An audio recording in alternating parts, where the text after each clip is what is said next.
So I messed up. Turns out that recording the guest and myself in a Zoom call was a bridge too far today. Who'd have thought? Uh, so good news. The bright side here: one less video. You got to look at my face, and Khalid instead is going to get 100% of the screen time throughout this video. So I thought about going back to him, and I'm sure he would have been okay with rescheduling and re-recording again. But I think there's something to the authenticity of like the first interaction. This is the first time we've chatted face to face or over the phone or computer like it was today. And I think trying to do that again a second time and still hit a bunch of the same points comes across a little forced. So decided to just go with what we had. I really enjoyed the conversation. Khalid, incredibly talented, very, very thoughtful. Be sure to follow him at the links in the description below, and hope you enjoy the conversation.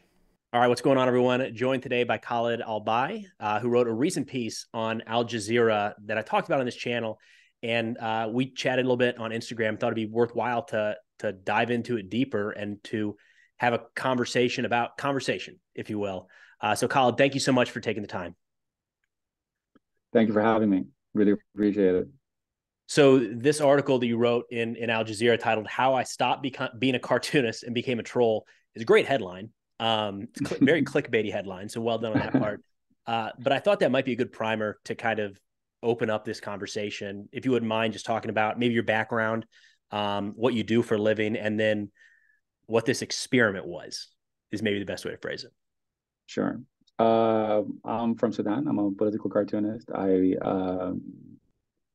was born in Romania. My father was a diplomat. I grew up in Doha because in Qatar. So in 1989, after Al-Bashir came to power, who was the dictator of Sudan until 4 years ago, there was a huge brain drain in Sudan. Actually, it started a few years before that as well because of the economical situation. But then thousands of people, tens of thousands of engineers, doctors, everyone left. Some of them ended up in the Gulf countries, Dubai, UAE, Qatar, Saudi, Kuwait, and so on. And I grew up there basically. I grew up in Qatar. And I started doing political cartooning and writing around 2008, I think. And this was pre-social media, really. So I started drawing, and I wanted to draw for a newspaper at the time, but it just didn't make sense to me because I just felt that all the newspapers, before you buy the newspaper, you know what you're buying, the opinion that you're buying. Sure. Because this is the newspaper. This is who owns the newspaper, and this is the line of the newspapers. If you're buying a leftist newspaper, if you're buying a right newspaper, if you're buying a middle newspaper, government propaganda. So this is basically what it is. So it just really didn't make sense to me at all. And at the time, like we were the generation of the internet. We grew up with like the dial-up connection and everything. And the internet was where I've seen a lot of the things that I couldn't see anywhere else. I've learned, I've read, I've met people, not physically. Some of my best friends I haven't met physically until today. And it was just a whole new world of information, and a place where information was very controlled, right? Just like everywhere else, I guess, in the world. And for us and in this part of the world, it was um, we grew up, like, I came from Sudan. Most people were Sudanese. You had Christians, you had Muslims, you had different ethnic backgrounds, but everybody was Sudanese. And then I went to Qatar, and in Qatar, my class, I had maybe around 22 nationalities. Oh, Right? Everybody's from everywhere. You stay there for 2 years and you learn how to say hi in like Tagalog and Urdu and Arabic and everything. One of my best friends is French, and he came to Doha when he was 2 years old. Right? His dad has been there since like the late 70s probably or something. So everybody's there, and it's such a mixed community that it just really introduces you to the world, really. And then, because I come from a very political family, and thought that was our problem. I thought that we're in this situation, whatever the situation in Sudan was at the time. It was like, oh, this is our issue. And then, when I went to Doha and speaking to kids from everywhere, Palestinians, Egyptians, Americans, everybody, and you realize that everybody's the same. We're all going through the same thing. And what really interested me was the jokes, the satire, because it was the same jokes. It was just different presidents, Oh, you interesting. know? Yeah. And it was a really interesting thing for me. And I was just drawing cartoons and in school, trying to make fun of the teachers and all of that. And I went to a Catholic school in Sudan. I'm a Muslim. I went to a Catholic school in Sudan. And when we went to Qatar, I went to basically just like a normal government school. Mm-hmm. And when I went to university, I went to a kind of like a more Islamic university, Okay. in terms of that it was segregated and stuff like that. It's a private university. So I've seen everything. So I've seen like the hardcore Catholic school. I've seen the hardcore Muslim school. I've seen, very open. My dad is extremely secular. So it's really is just a bunch of all of that things mushed together just showed me that we're all the same, really. It doesn't matter where you are. It's just a matter of perspective, and what they tell you. But because I heard what the others are saying, and this is something also that you learn, being in Qatar or being in the region as a whole, is that all of us are at least bilingual, right? So you speak Arabic or whatever, and then you speak, if you have a language, and then you speak Arabic, you speak English or French, right? It Mm-hmm. depends if you're Francophone or Englishphone or whatever, right? And so we know what the West was saying about us, and that was like a whole other thing as well, because you watch TV and you watch the news and you watch the films and you see what the West thinks of you as well, which wasn't good. Okay. So it was very interesting growing up, and this is kind of like I found cartoons to be the simplest way of conveying that. Makes sense. It's interesting you're talking about in person, how we all get along and have the same jokes and can laugh. And Mm, I think about that a lot. I the best comparison story I have there is before going to Afghanistan in 2010 with the army. I remember just thinking like these Taliban guys. I bet if I sat down and like we'd probably get along. We'd probably joke about the same things, and it'd probably be mm, stupid humor, juvenile mm. humor that we'd laugh about. But you don't have that opportunity. And then the first time you're kind of around anybody like that, you're shooting at each other. Yeah, yeah. And like you can't stop and say, "Hey, real quick, let's see if we can tell a joke."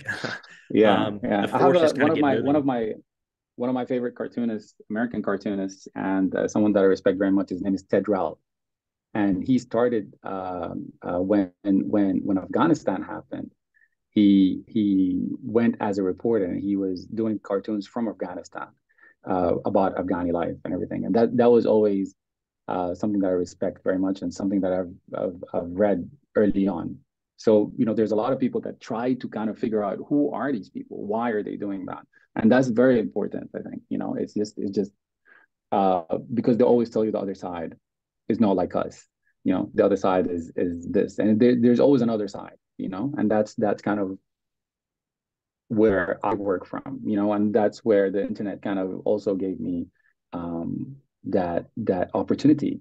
Because I speak English, or because I know how the other things, it made it easier for me to connect to people. And it's also, when I say I'm a cartoonist, people smile, and that's always a Really? good, Yeah. a good start.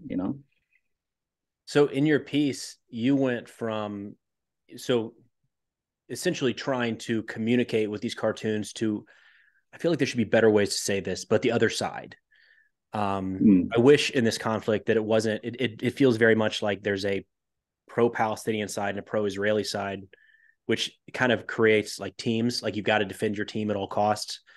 Um, I don't know if there's a better term to use right now, but you took what I think is it accurate to say more pro-Palestinian content and try to get it in front of a pro-Israeli audience Yeah. without dumbing So it down too much? Is that yeah. okay? I mean, it's basically with all my life being on the internet and being a social media based cartoonist, because I never worked for a newspaper before. And I've noticed what the internet has morphed into, right? So like internet was before was this open space where, they ask you to share and, like you put your stuff out there and, and then slowly, like, the newspapers, because they needed to find a model, a new model for journalism, the paywalls happened, right? So, you know, proper journalism became for money and then fake news became free, right? And this created a huge problem, right? This was another gateway that went up, and the algorithms is another thing as well because it just no one, the internet reads what you like and what you believe in or might like and might believe in and just feeds you more of that. So it takes you down a one-way road. Basically, you just end up liking the same thing. And if you don't have a strong base, or if you don't have um, kind of a empathy or just information really about something else, this seems natural to you because everyone in your circle, everyone that is on your phone the whole time is telling you that you're right. Is just feeding you the same information, this bias that you are right. And this is not the first time that we saw this. I mean, this kind of started even with the first Trump presidency, where I was in the States. I was doing a human rights fellowship in Maine in Colby College, Okay. and my downstairs neighbor, this I saw him like just go all the way, like from a very normal person to not even wanting to look at me and talking. Like he's like, "Why did they bring you here? Why isn't there an American doing your job?" And Uh-huh.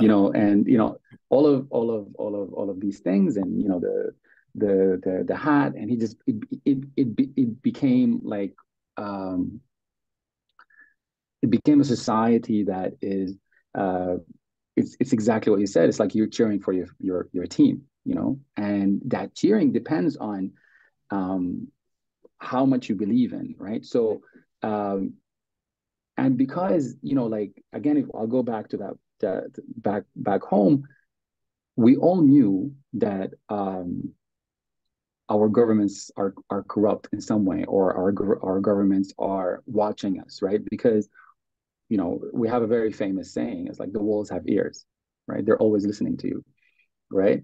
And when we talk on the phone, we always quote unquote, and that was just like, even as a kid, they'll tell you like, don't talk on the phone like that, like someone might listen, because everyone is like, you know, and decades later, Edward Snowden will come out and say the same thing, right? Like the NSA is watching everything, your phone, they're watching their girlfriends over the TVs or whatever, and and this is something that we used to, but the West doesn't know that, right? So when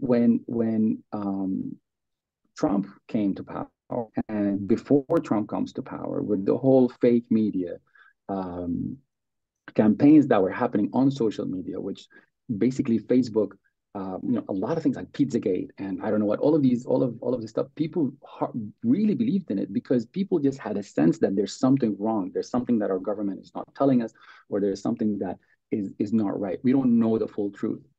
So when someone comes and tells you all these lies, you believe it because you know that there's something wrong, and then it's giving you all these clues. And QAnon, for example, it was like insane, right? That there's someone called Q that pushing out information every, like, I don't know what, and then it's like, did you ever go to these channels? It's incredible, I've watched some of the like on documentaries. tele. I haven't gone into the weeds. I've watched some of I've them on like Hulu and Netflix. I've Yeah. I've been on these channels for a very long time, and it's just insane how everything is a conspiracy, right? And that basically took people that might have a hint of maybe there's something else that we don't know, or I'm interested in knowing more, who are like here. It took them all the way here, right? So it just pushes you off if you don't have a solid ground, right? I feel like that's lack of And trust in general, though. I'm sorry to interrupt. Because I feel like if you look into comment sections on social media, it tends to be that. It's like the belief of some of these more extreme possibilities. I focus more on military aspects, and I can't tell you how many times I've seen comments of, why aren't you addressing the U.S. Special Operations Forces that were killed in Gaza? It's like, what are you talking about, man? They're not there. But because they're not, because the government like isn't talking about it, some folks will take that as evidence of like, it must be a thing because they're not talking about it, as opposed to they're not talking about it because it's not a thing.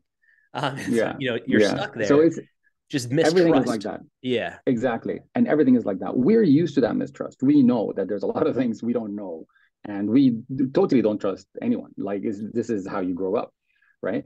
And just watching these people just go all the way to the edge and just become obsessed, become hooligans for their sport teams. Really, like, it's just, I believe in this person no matter what happens. So I watched this happen with the Trump presidency, right, in the States. I watched this happen in Sudan with the RSF, right, who was supported by that. I watched this happen also with troll armies when the Saudis blockaded and the Emiratis blockaded Qatar, right? There was a huge campaign also online with fake news and all sort of everything, and just armies, right, on social media and on media as well. So I've seen this happen a couple of times, and I know how it works, and we know how it works because we used to see it with our old governments, but in a very small scale, right? And then they kind of got the hang of the game, and now there's troll farms, and now there's AI writing articles, and now there's fake journalists with fake AI photos writing fake with fake websites writing fake articles about things that are fake as well, right? So it's the whole thing. If you don't know the right information, everything goes away. And that leading up to what happened now in with Gaza, right? And it started with that. It's like it started with the 40 beheaded babies, right? It started with these stories, and then you kind of go back to it, and you're like, I've seen this before. I've seen how, like, this is absolutely the same kind of rhetoric that you just say it now, and whatever happens later happens, and you get as many people to believe in it as possible, and then these people become your hooligans. These people will believe in you no matter what happens, because I took a side of this team, and I'm not going to back up, right? I'm not going to back up. I'm going to be with you, because this is the first information that I received. I'm hanging on to this, and you're the bad guy, I'm the good guy. Let's go, right? Whatever you say, I'm going to say you're lying, and it's just going to happen like this, And because people are preconditioned already to Islam is bad, people from this region are bad. This is people just wanting to kill us because they hate us, and this is obviously they hate us. They want to drive us to the sea. It's just all of these things that, and if you speak to an Israeli, they'll be like, oh, but they're teaching their children hate. But if you speak to him, he'll say exactly the same thing. He'll be like, no, but they want to kill us. If they're teaching their kids hate, they're teaching you that they hate you. It's the same thing, right? So it's that, and then the internet kind of made that worse and worse and worse. And then it's like I didn't know how to reach people. I'm drawing cartoons, but I just don't feel like it's getting anywhere because of the algorithms, or because of shadow banning, or because it's not getting to the people that I want to get to. And that's the issue. If I'm not talking to the right people, what's the point? If we're not talking together, what's the point, right? I don't want to preach to the choir. I don't want someone to tell me that I'm right all the time. That's not why I'm doing it. And as a cartoonist, you always in for an argument. That's our life, right? That's what we do. So it's this is how it started, really. So I was trying to think about, so I started tagging my cartoons and posts or whatever with, like, I support Israel, and then I'll write something that's about something else, right? So maybe I'll get a chance to get someone else in there, and then I got some comments and stuff, and then I started following some of the Israeli influencers that became kind of famous with this war, Mhm. because of how like extreme they are, or because of the videos that they post or whatever. And this is when I decided, okay, I'm just going to start a conversation in their space. And, this is basically where they're comfortable, where they're going to see most of the things, because this is where their confirmation bias is. So I'm just going to be the glitch in the system. Did you notice an increase in traffic when you did that? Like, because I can see it going either way, where if you're posting something that your audience wants to see and they love you for it, I can see that doing well. On the other hand, I can see if you post something where people are not ready for it, it receives a bunch of engagement of people saying, "Let me tell you how you're wrong." Um, Mm. did you notice any big difference in how many people saw the posts? I wasn't doing any cartoons anymore. I was just commenting Oh, gotcha, there. gotcha. The Yeah. cartoon So I stayed was on your just page. You just went in. exactly right. Okay. So I just went in with conversation points, right? With questions that for them it's not something that they see at all. So we start that conversation, and that was my point. you know and at the end of long threads that sometimes I can literally tell you all the questions one by one, or the replies that I get one by one from different people, and they say exactly the same thing, because this is how they think, this is what they've learned, Mhm. right? This is 1, 2, 3, 4. They hate us. They want to kill us all. They can't, we can't live with them. They don't want to live with us. We always gave them a million chances to start their own country, but they wouldn't want to do it. They want our country, want to drive us to the sea. They hate Jews, right? And then it just continues. Like it's like it's a thread that I can tell you one by one the points that people are gonna see and what you can say back. And at the end, when there's like they don't know what else to say, because my point at the end of the day is that this is not new, right? America, Canada, all of South America, New Zealand, Australia, all of these were settler colonies. And this is what happens. This is what happened in history, and it's fine. But they all figured that out at some point and said, instead of just fighting forever, why don't we just have one country with equal rights? South Africa did it. This is the newest one, right? So South Africa did it, right? The Africans and the blacks. It happened at the end of the day, but after a long and not a good look for the West that they were supporting the apartheid regime, right? But what's different in Israel is the religious aspect of it, Sure. right? That this is our land, and we return to our land, and we have this is our ancestral land, and we need to come back to it, right? And it's and again it's several points. So like it was a land without people. There's no such thing as Palestinians, but they're here and they're in Gaza. We left Gaza in 2006. We have nothing to do with them. Why are they attacking us now? It's the same thing. Not realizing that you know what do you think these people are dying for? Why would they stay there if it's not why? It's obviously not because I hate you because you're a Jew. No one, it's just what year is it, dude? Like no one cares. Like it's people some people care, absolutely. And some people are just, messed up like that, absolutely. But mostly it's about having rights. If you give people equal rights, why would they want to fight you because of your religion? It doesn't happen. These people are here. For the last 3 years or 2 years or whatever, there was the March of Return. I don't know if you heard about that in Gaza. Heard the The term. March of Return, yeah, the March of Return is it's a march, literally a march that people went to the border, right? And they said we want to go back. Gaza is 70% refugees from inside Palestine. 70% of refugees. No one is actually from there. Very, very like small percentage of people are from there. And they want to go back home. The back home that any kid from Brooklyn, New York, who has Jewish ancestry can just go back to and be supported to live in those villages that the Gazans can go back to, right? And gets a Fulbright scholarship, gets like the whole thing, right? But they can't go back, right? So how is that fair? And how is that even rational that because of your religion, you say that the Romans kicked you out of your ancestral land 3,000 years ago.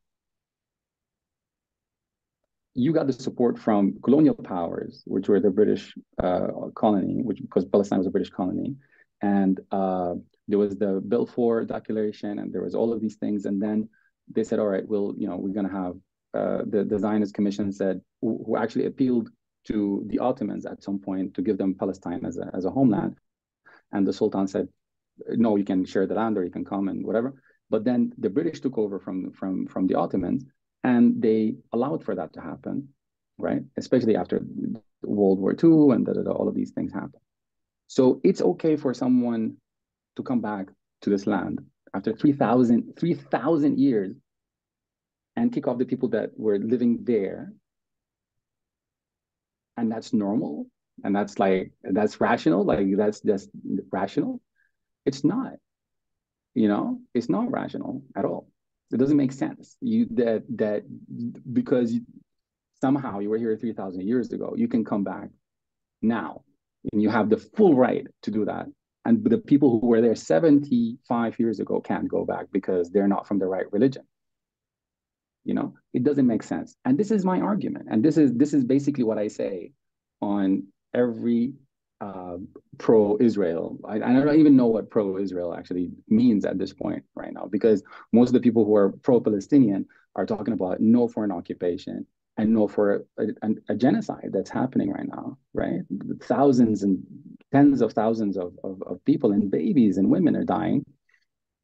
And there's, that and it's okay because they want to kill us, right? Because it's because of our religion, but it's not. So this is the conversation that happens, and the interesting thing is that the end of every long thread of that conversation is that why don't you go to a pro-Palestinian space? Why are you here? That's always the end of the argument because they don't know what else to say. Yeah, why are you here? Because it's like I confuse them, like I'm that glitch in the matrix for them because what are you doing here? Like this is not your thing. Like just go somewhere else. Why do you take the time to have this conversation and reply back to everybody? And it's not easy, by the way. It's not easy at all because some people really want to have that conversation. Some people just want to argue.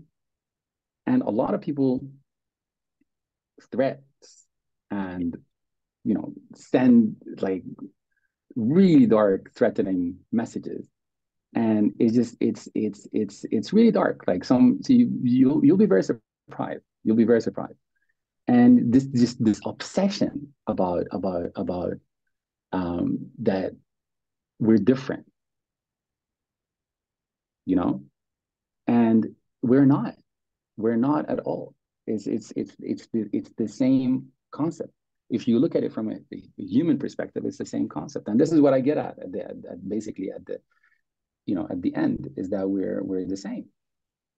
But it's this internet that kind of was supposed to be this free public space that now is not. So I have a uplifting comment here because this is all pretty. It's sad. It's tragic. It's an important conversation, but it's not lighthearted. But I was 15 years old when the September 11th attacks occurred. I was a sophomore in high school, and I remember feeling hatred. And you could see it around the country. There was, the talk about what we should do to Afghanistan as a whole, right? Not Al-Qaeda, not Taliban, but Afghanistan. As a comparison, and just from my little bubble, I'm a different age, run with a different crowd, different life experience at this point.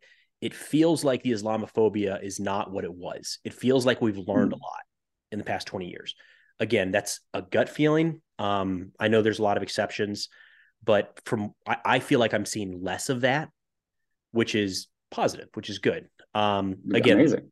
Again, though, right? That's my little bubble. Maybe I'm just missing this or that. But I had a question about when you were engaging with these accounts that were arguing with you back and forth. Do you know how many of them were in the region, Israeli or Palestinian, versus like Americans? Because that's something I struggle in the comment section where I see people that are like 90% sure are both Americans taking different sides and just going at it. And there's a part of me like, what is this? What are we even doing? What's the Yeah, anyways, could you yeah. tell? No, no, I really couldn't tell. I mean, I try like the rational people that I really think that they're trying to have a conversation and they're trying to know. Um, I go into their profile, I check who they are, if I could. And I spoke to doctors who are both Israeli and American. I spoke to people who are in Israel, and there always comes back to the question that, but you haven't been here, you know? And I was like, yeah, I can't be here. I can't go to to Israel. I was invited to the West Bank by the Palestinian artist collective and a theater group like 3 times, and I couldn't go, you know. So it's and people, if you watch the last report from CNN, Naam Albaih, the Sudanese reporter, Sudanese British reporter in CNN, she did a report about being in the West Bank. I think it's 2 weeks ago, maybe 3 weeks ago.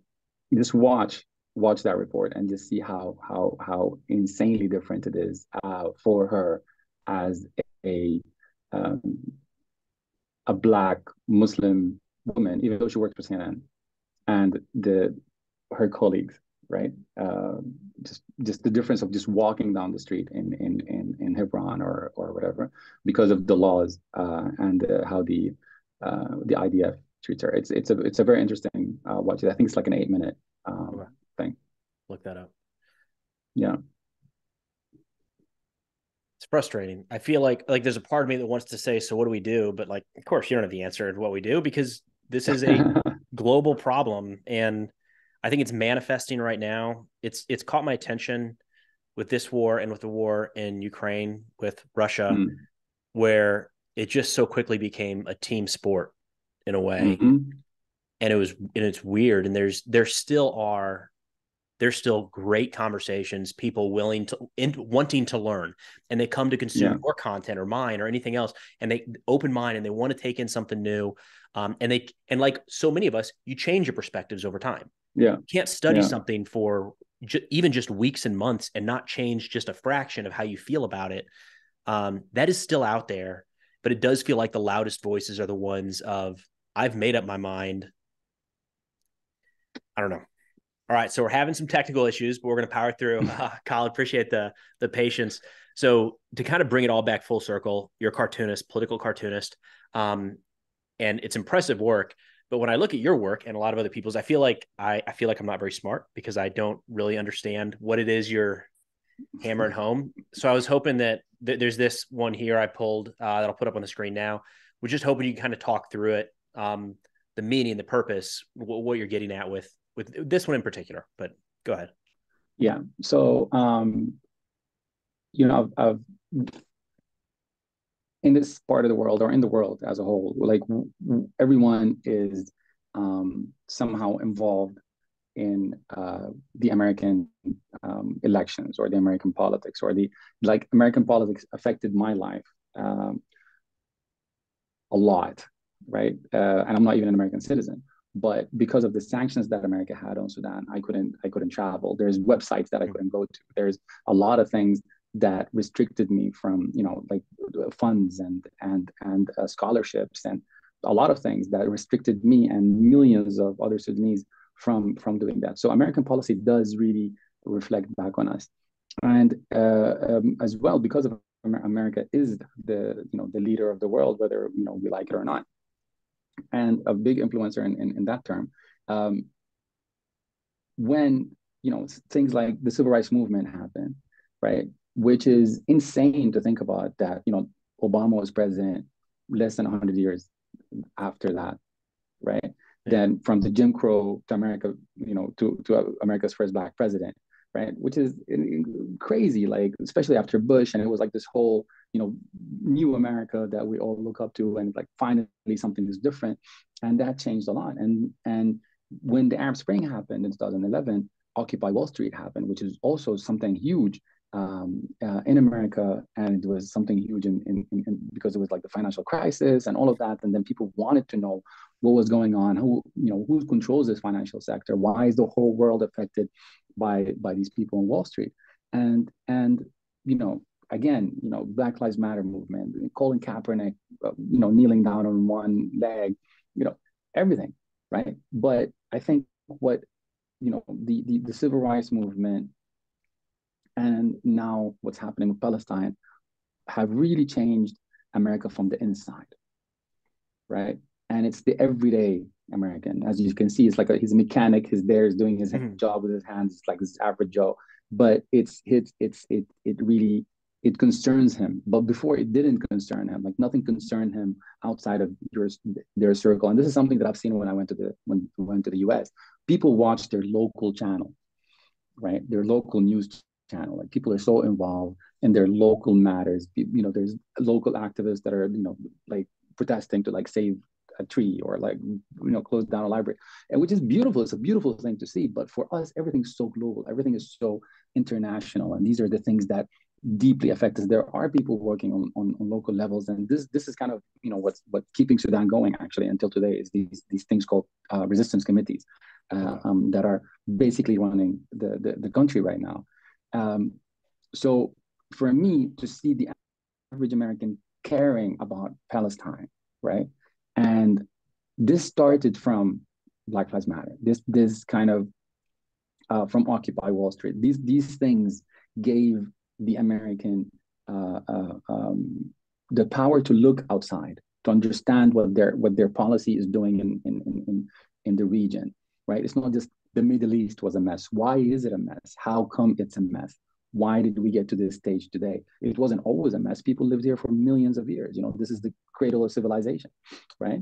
People are not killing each other here for no reason. But this is what people thought in America. When you say the Middle East, this is what it is, right? But that's not true, right? The first written language was here. The first, all religions, like Abrahamic religions, were here. Sudan was, we have more pyramids than anywhere else in the world, right? We are the country that made iron. We were known for discovering and making iron. It's the history is incredible, right? But this is not what people look at. But these things open the door to that, to Palestine and to the rest of the world. I like it, man. I might use that as the cover photo. Sure. For the video. I think I'm draw some folks in. But Khalid, thank you so much for taking the time to chat, man. And clearly very talented. And I think you're setting a really good example for a lot of people. Get out of the bubble, test the boundaries, engage with others, even when they're not always kind, not always respectful. I think that's really, really powerful. Exactly. So thank you for what you're doing. Thank you for taking the time. Thank you, man. Thank you for inviting me. I really, really appreciate it. And, you're doing exactly the same thing. You're reaching out to me, and totally different worlds, but we had a great conversation, and it's, I started watching your videos a couple of days ago as well. So I'm learning a lot from you as well. So thank you, man. I really, really appreciate it. And I guess this is why we're doing this, for people to talk, exactly.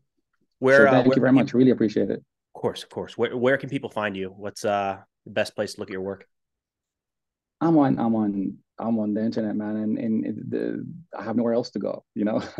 That's the only place where we have, sadly. But until there's another public space that Elon Musk doesn't own, or Mark Zuckerberg doesn't own, I'm under their mercy. Cool. I'll put all those links in the description below. Be sure to follow Khalid. Thank you again, sir. Best wishes. Thank you, man. Really appreciate it.